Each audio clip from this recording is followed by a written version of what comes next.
여러분 안녕하세요. 데이턴 웨버입니다.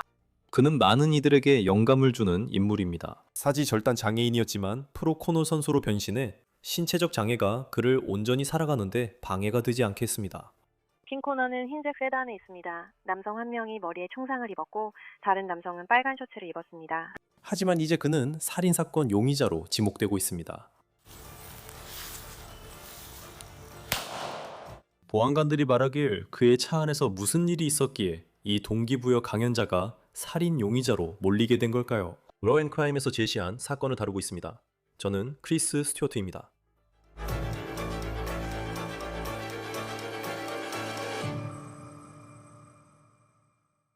좋아요, 여러분. 잠깐만요.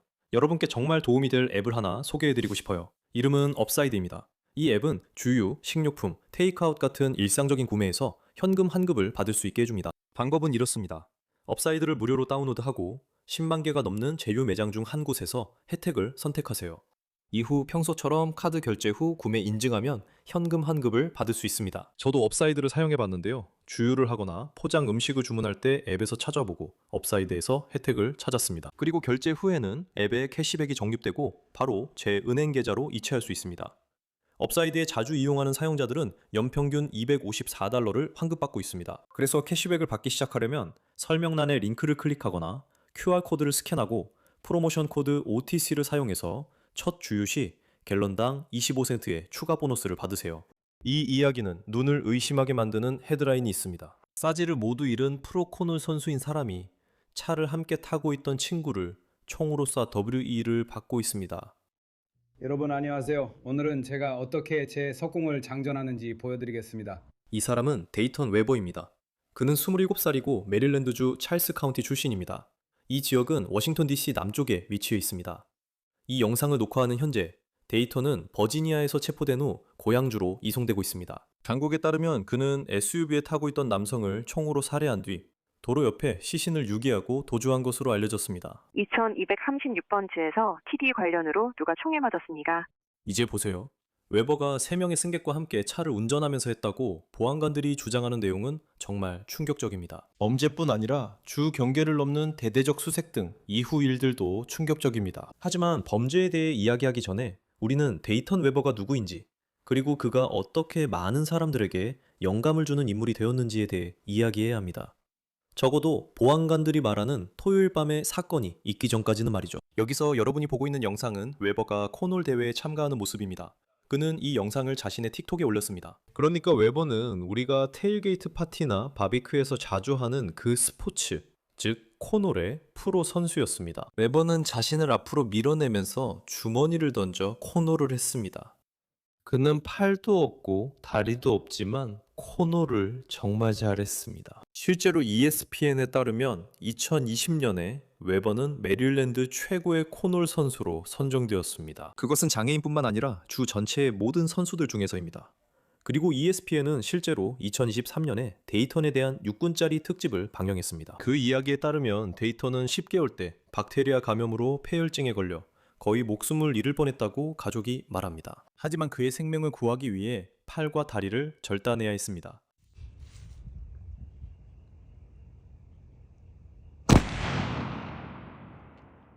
두 번째 샷이 더 좋지 않나요? 이제 데이턴의 인생 이야기가 특별했던 이유는 데이턴이 다른 사람들처럼 자신의 삶을 계속 살아갔기 때문입니다. 사실 그는 아마 많은 사람들이 하는 것보다 더 많은 일을 할 겁니다. 그는 야외 활동을 무척 좋아하는 사람입니다. 그는 종종 활과 총을 들고 사냥하는 모습을 소셜미디어에 영상으로 올리곤 했습니다.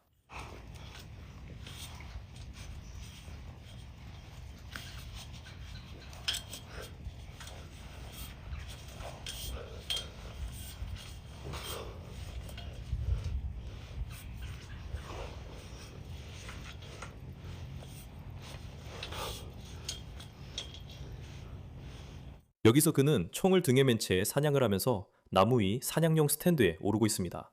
하지만 데이턴이 전국적으로 유명해진 계기는 바로 코놀 경기였습니다. 그는 ESPN과의 인터뷰에서 한 달에 수십 개의 토너먼트에 참가한다고 말했습니다. 그리고 2023년에는 미국 코놀 리그라는 큰 무대에 진출하게 되었습니다. 이곳은 콩주머니를 던지는 사람들에게 메이저리그와 같습니다. 데이턴은 인생 좌우명이 세상은 기다려주지 않는다 라고 했습니다. 하지만 이제 그 상 받을 만큼 인상적이던 미소는 머그샷에서 보이는 씩 웃는 표정으로 바뀌었습니다. 그가 무슨 혐의로 조사받는지 생각하면 카메라를 향한 그 표정이 정말 소름 돋습니다. 일부는 ED 2236에서 총에 맞았고 차량 안에 피가 많았습니다. 자격은 없지만 CRMC를 운영했을 수도 있고 저는 여전히 그녀를 처리 중입니다. 그럼 데이튼이 어떤 혐의를 받고 있는지 하나씩 살펴보겠습니다. 그는 자신의 SUV를 운전하고 있었습니다. 그가 운전하고 있었고 차 안에는 3명이 있었습니다. 그들은 메릴랜드 찰스 카운티를 지나던 중 토요일 밤 10시 30분경 도로 옆 두 사람이 경찰을 불러 세웠습니다. 두 사람은 웨버가 운전하던 차량에 타고 있었다고 밝혔습니다. 보안관들은 웨버가 조수석에 타고 있던 사람과 말다툼을 벌였다고 말합니다. 104번 차량은 흰색 세단, 남성 1명은 머리에 총상, 다른 남성은 빨간 셔츠 착용.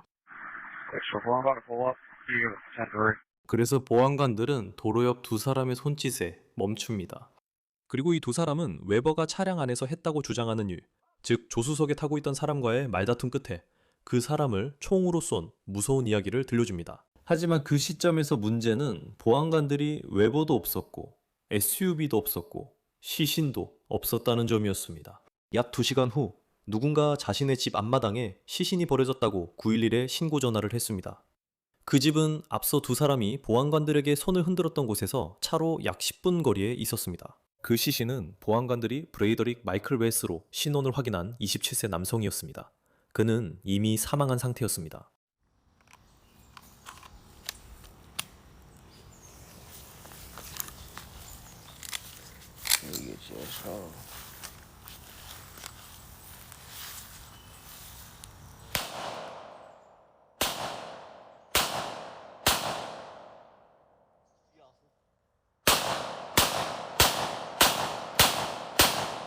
좋습니다. 이 사건으로 다시 돌아가기 전에 여러분께 꼭 전해드릴 큰 소식이 있습니다. 저희가 드디어 자체 스트리밍 앱인 로 앤 크라임을 출시했습니다. 분명히 마음에 드실 거예요. 한번 확인해보세요. 근집에서 벗어나라는 거죠, 맞죠? 여기는 Raw and Crime입니다. 광고 없이 온디맨드로 인기 시리즈를 시청하고 사건 파일도 독점적으로 볼 수 있습니다. 그의 뇌가 바닥에 놓여 있는 게 보이시나요? 911 신고 전화입니다. 나는 내 아내와 아이다 나쁘게 시작하지 원하지 않았어요. 그리고 TV에서는 보여주지 않는 증거들도 있습니다. 커뮤니티에 가입해서 속보를 확인하세요. 지금 크라임 플러스에서 스트리밍하세요. 알겠습니다. 저를 믿으세요. 멋진 것들이 준비되어 있으니 오늘 로앤크라임으로 가보세요. 한정 기간 동안 월 3.99달러 또는 연 40.99달러 특별 할인을 이용하세요. 이제 다시 이야기로 돌아가겠습니다. 이제 보안관들이 웨버를 어떻게 추적했는지 설명하기 전에 사건 이후 웨버가 유튜브에 올린 이 영상이 큰 주목을 받고 있어 이에 대해 먼저 이야기하겠습니다. 이 영상에는 웨버가 손이 없어도 9mm 권총을 장전하고 발사하는 장면이 나옵니다. 토요일 밤 경찰관들에게 손을 흔들어 알린 목격자들은 웨버가 웨스를 총으로 쏜 뒤 도로 옆에 차를 세웠을 때 자신들이 웨버의 테슬라에서 빠져나올 수 있었다고 주장했습니다. 웨버는 두 승객에게 웨스의 시신을 유기하는 것을 도와달라고 요청한 것으로 알려졌습니다. 두 승객은 이를 거절했다고 말합니다. 그들이 차에서 내린 후 웨버는 차를 급히 몰고 떠나 시신을 길가에 유기한 것으로 알려졌습니다. 그 후 웨버는 사라졌습니다. 게이터 웨버가 방황 중입니다. 저는 그 지역을 정말 좋아해요. Just definitely believe investigation area. A suspect that shot and hit the vehicle which has close injury is going to be a white Tesla. A white Tesla. When you guys are responding to that area, keep a lookout. 웨버는 결국 100마일이 넘게 떨어진 버지니아 샬로츠빌에서 발견됐으며 이는 사건이 발생한 메릴랜드 찰스 카운티에서 차로 약 2시간 반 거리입니다. 이제 보안관들은 웨버가 버지니아의 한 병원에서 의료 문제로 치료를 받던 중 체포되었다고 말합니다. 그리고 이것이 버지니아 당국이 촬영한 머그샷입니다. 웨버는 버지니아에서 도피 사범으로 체포되어 기소되었습니다. 찰스 카운티 보안관에 따르면 그는 메릴랜드로 송환되어 1급 살인, 2급 살인 및 기타 관련 혐의로 기소될 예정입니다. 보안관 대리들은 웨버와 차에 있던 세 사람이 서로 알고 있었다고 말합니다. 데이튼의 입장은 불분명하며 그는 유죄가 입증되기 전까지 무죄입니다. 이 사건은 데이튼 웨버라는 인물과 그가 가진 장애 때문에 이 모든 일이 어떻게 벌어졌는지에 대한 많은 의문을 낳았습니다. 어떻게 이런 일이 가능했을까요? 저희는 데이튼, 친구가 올린 페이스북 게시물을 찾았습니다. 그리고 이 글은 중요한 읽을 거리라고 생각합니다. 왜냐하면 여러분이 이 이야기를 처음 소셜미디어 피드에서 봤을 때 가질 수 있는 몇 가지 의문을 제기하고 있기 때문입니다. 그 게시물에는 이렇게 적혀 있습니다. 인용하자면, 그러니까 이 상황을 좀 이해해 보자고요. 내 말 좀 들어봐요, 여러분. 사지가 절단된 사람이 어떻게 자동차를 운전하고 방아쇠를 당기고 앞마당에 누군가를 내려주고 뒷좌석에 2명이 더 타 있는데 아무런 도움도 받지 않을 수 있죠. 이 총이 발사되기 전에 그가 이 총을 손에 넣으려고 얼마나 오래 애썼나요? 다른 사람들은 그가 총을 집어들고 겨누는 모습을 얼마나 오래 지켜봤나요? 뒷좌석 목격자 2명은 왜 이런 일을 막지 않았나요? 설령 그들이 정지해 있었더라도 팔과 다리가 없는 사람이 이런 일을 해내려면 시간이 걸립니다. 누가 막지 않았다면요? 이 이야기에는 뭔가 맞지 않는 부분이 있습니다. 일어난 일들의 변명의 여지는 없으며 저도 누구를 변호하려는 건 아닙니다. 하지만 이 상황을 이해할 수 있게 도와주세요. 유가족과 친구분들의 상실에 대해 진심으로 애도를 표합니다. 어떤 상황에서도 누구도 목숨을 잃어야 할 이유는 없습니다. 이 글은 논쟁이나 냉정함 때문이 아니라 상황을 이해할 수 있도록 도와달라는 것입니다. 이 사건에 대해 이야기해 주실 리사 밀러 전 형사, 전 수사반장님을 모셨습니다. 러앤크라임에 출연해 주셔서 감사합니다. 많은 분들이 이 이야기를 접하고 가장 먼저 헤드라인을 보고 2번 놀라셨을 것 같습니다. 그 부분부터 이해하려고 하셨을 거예요. 하지만 솔직히 말씀드리면 이게 어떻게 가능한지 상상해 보려고 해도 쉽지 않습니다. 물론 그가 인생에서 많은 어려움을 극복해 왔다는 건 알고 있습니다. 여전히 그의 모습은 보이죠. 그가 총을 쏘는 유튜브 영상에 대해 이야기해 보면 이 남성이 가진 장애를 고려했을 때 어떻게 이런 일이 이 차량 안에서 일어날 수 있었는지 여전히 의문이 듭니다. 맞아요. 저도 그 혐의 내용과 모두를 놀라게 한 그 충격적인 헤드라인을 읽었는데 어제 그게 인터넷과 소셜미디어를 완전히 뒤흔들었죠. 이제 제 생각은 보조장치로 향했습니다. 알겠어요. 차량 운전을 돕는 보조장치들이 있다는 걸 알고 있으니까요. 그리고 그걸 곰곰이 생각해보니, 총기를 쏘는 데에도 실제로 보조장치가 있는 것 같더라고요. 그리고 몇몇 영상을 보고 나서 상황이 또 달라졌어요. 맞아요. 그리고 생각해보면 우선 그 사람에 대해 이야기해보죠. 그가 나무위 사냥대로 올라가는 영상이 있는데 등에 소총을 메고 있고 사냥꾼이잖아요. 그게 정말 인상적이더라고요. 인상적이다라는 표현은 이 사건에서는 쓰기 조심스럽죠. 그의 혐의를 생각하면요. 하지만 그 영상에서, 그리고 저는 경찰이 이번 사건에서 사용된 총기의 종류에 대해 명확하게 밝히지 않았다고 생각하는데 영상에서는 그가 9mm 권총을 쏘는 모습을 볼 수 있습니다. 저희가 전에 말했듯이 반동을 다루는 건 쉽지 않습니다. 총을 다뤄본 적 없는 사람들은 반동을 잘 모르는데 영화에서 반동을 잘 보여주지 않기 때문이죠. 하지만 그건 실제로 있는 일입니다. 9mm 권총이라도요. 그가 총을 쏘는 영상을 보고 어떤 생각이 들었나요? 솔직히 말씀드리면 저는 꽤 놀랐어요.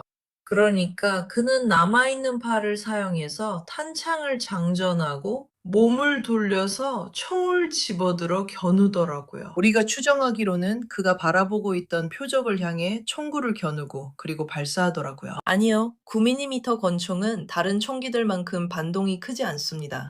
하지만 그가 그걸 잡고 반동을 버티면서 묻히지 않고 또 한 발을 쏠 수 있을 만큼 힘이 있었다는 거죠. 우리는 멀리 있는 표적이 보여지지 않아 탄착군이 어땠는지, 무엇을 쏘았는지 알 수 없습니다. 제 생각에는 그가 표적에서 약간 벗어났을 것 같습니다. 하지만 그가 이 사슴 사냥대에 올라가는 영상을 보니까 그가 가진 힘이 정말 대단하더라고요. 그가 인생에서 극복한 것들과 그 회복력은 정말 놀랍습니다. 그리고 제 생각에는 그래서 이 사건이 더 비극적으로 느껴집니다. 그런 끈기와 용기를 가진 사람이니까요.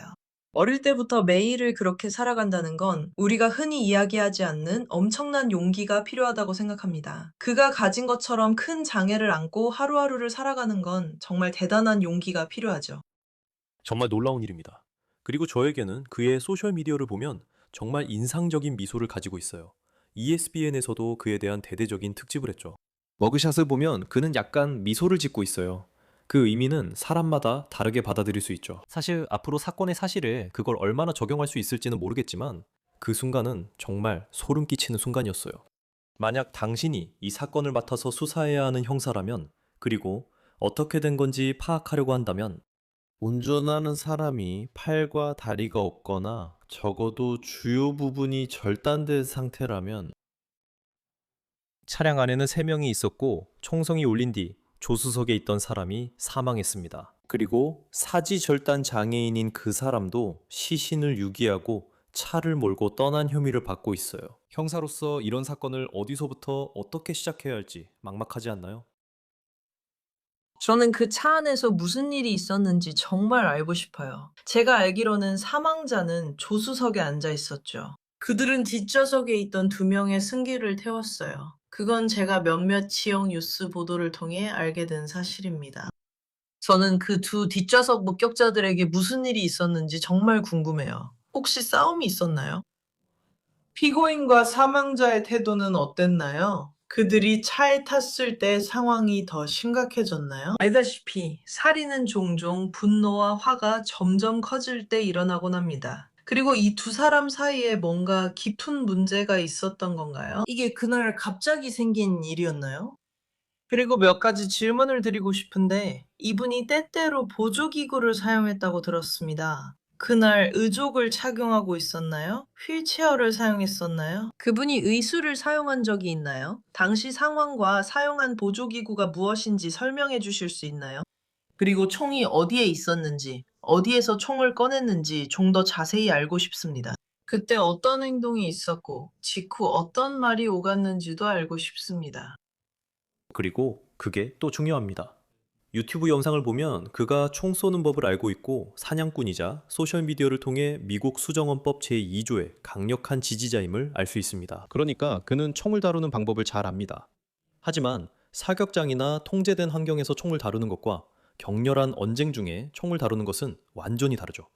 SUV 같은 차량 안에서, 그리고 그가 총을 가지고 있다가 옆에 앉아있는 사람에게 그 총을 쐈다는 의혹이 제기되고 있습니다.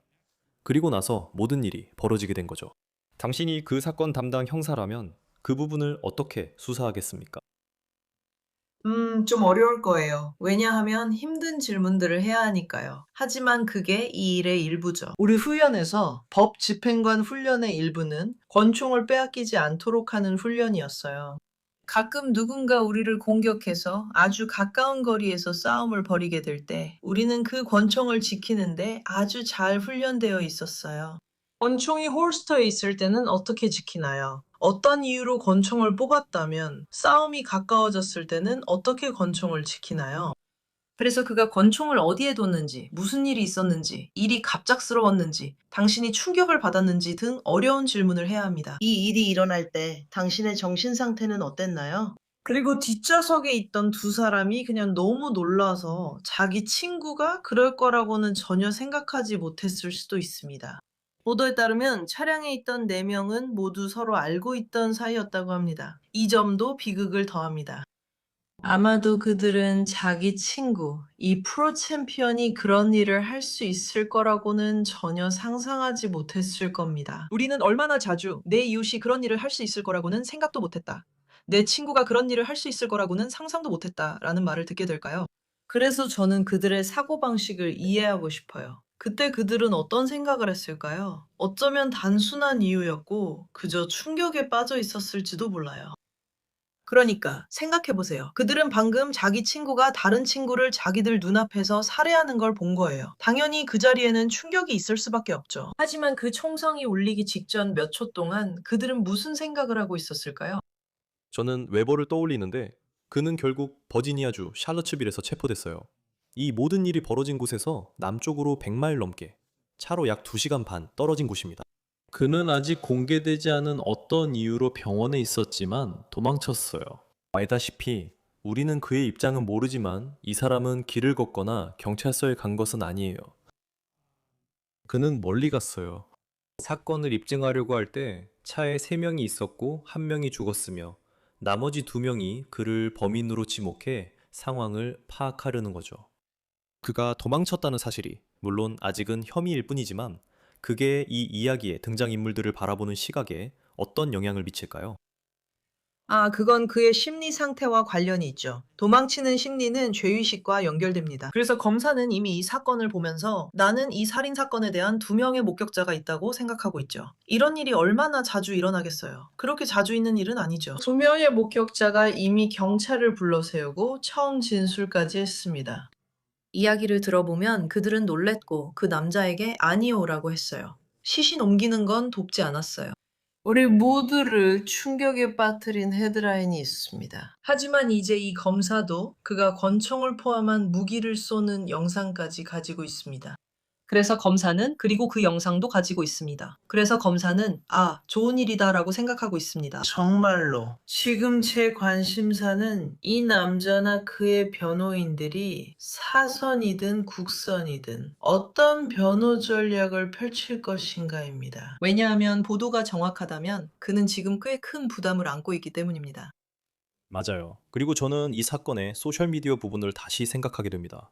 왜냐면 그 헤드라인만 보면 정말 뭐지? 싶잖아요. 그가 얼마나 강한지는 스탠드에 올라가거나 총을 쏘는 걸 보면 알 수 있습니다. 그리고 나면 그가 도로 옆에 차를 세우고 시신을 끌어내고 다시 운전해서 떠날 수 있을 것 같다는 게 어느 정도 말이 되기 시작하죠. 그 순간에 총을 집어들 수 있을 것 같다는 것도요. 그 총이 그의 옆에 있었는지 이미 장전되어 있었는지 그런 건 우리가 알 수 없죠.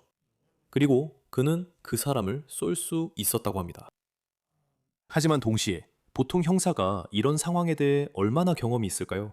그게 얼마나 영향을 줄 수 있을까요? 결국 사건을 다시 재구성하는 거잖아요. 장애가 있는 사람이 이런 일을 저질렀을 때 그게 사건의 전개나 세부적인 부분에 얼마나 영향을 줄 수 있는지에 대해 경험이 얼마나 있으신가요? 아니면 이런 부분이 전혀 중요하지 않은가요? 그리고 장애라는 부분이 마치 사람들의 관심을 끄는 헤드라인처럼 작용하는 건가요? 제 생각엔 그게 더 헤드라인에 가깝습니다. 물론 그 점을 고려해야 하죠. 하지만 잠깐 생각해보면 당신은 차량 안에 있잖아요. 제가 듣기로는 일부 보도에서 그 차량이 테슬라 SUV라고 했습니다. 당신 옆좌석에 사망자가 있습니다. 우리는 이미 이 젊은 남성이 상당한 힘을 가지고 있다는 것을 알고 있습니다. 그러니까 콘솔을 넘어 사망자를 차량 밖으로 밀어내는데 그렇게 많은 힘이 필요하지 않습니다. 알다시피 그는 차에서 내리고 돌아가서 문을 열고 밀고 팔을 잡아당깁니다. 하지만 저는 이야기의 그 부분이 그렇게 복잡하다고 생각하지 않습니다.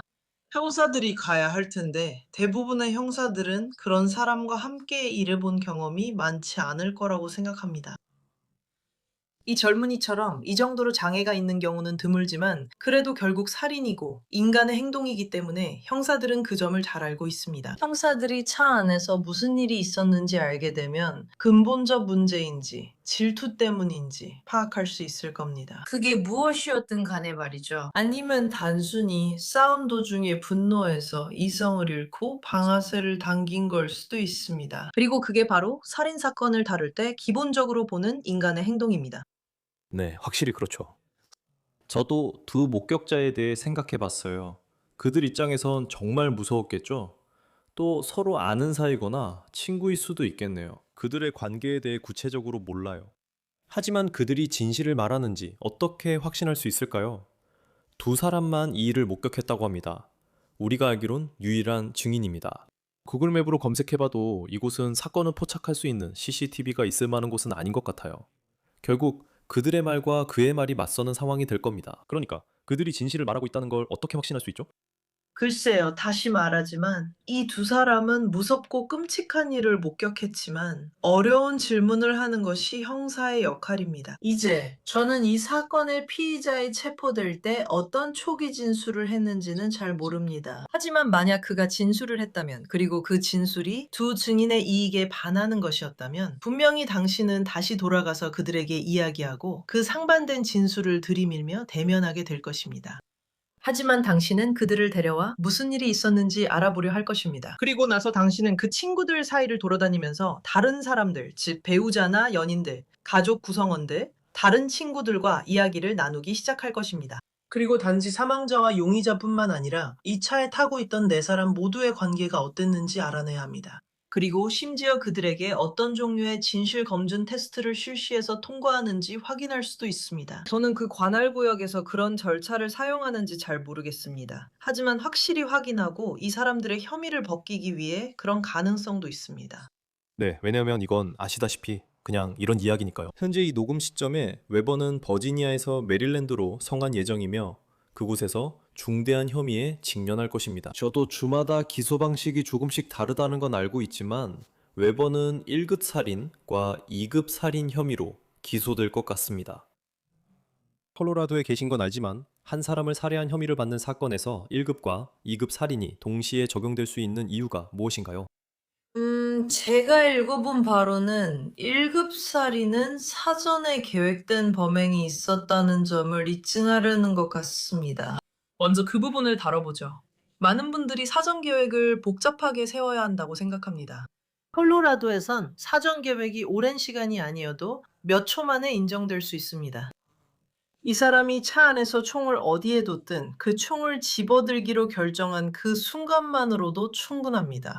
아시다시피 내가 총을 꺼내고 들고 겨누겠다라는 일련의 생각이 있습니다. 만약 위협이 있었다면 그것도 사전 계획의 일부일 수 있습니다.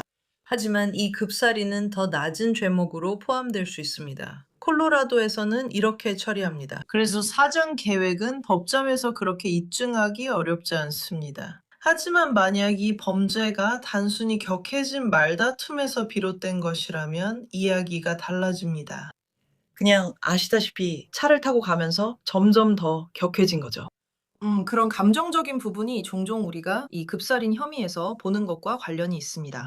그래서 만약 배심원들이나 아니면 나중에 검찰이, 형사들이 수사하면서 더 많은 증거를 제공할 때 이 1급 살인의 사전 계획성이 충분하지 않고 오히려 감정적인 분노가 더 크다고 본다면 그들은 1급 살인 혐의를 기각하고 2급 살인 혐의로 가는 것을 고려할 수도 있습니다. 이 사건이 재판까지 가면 법정에서 제시되는 사건에 따라 배심원에게 선택의 여지가 생길 수 있습니다.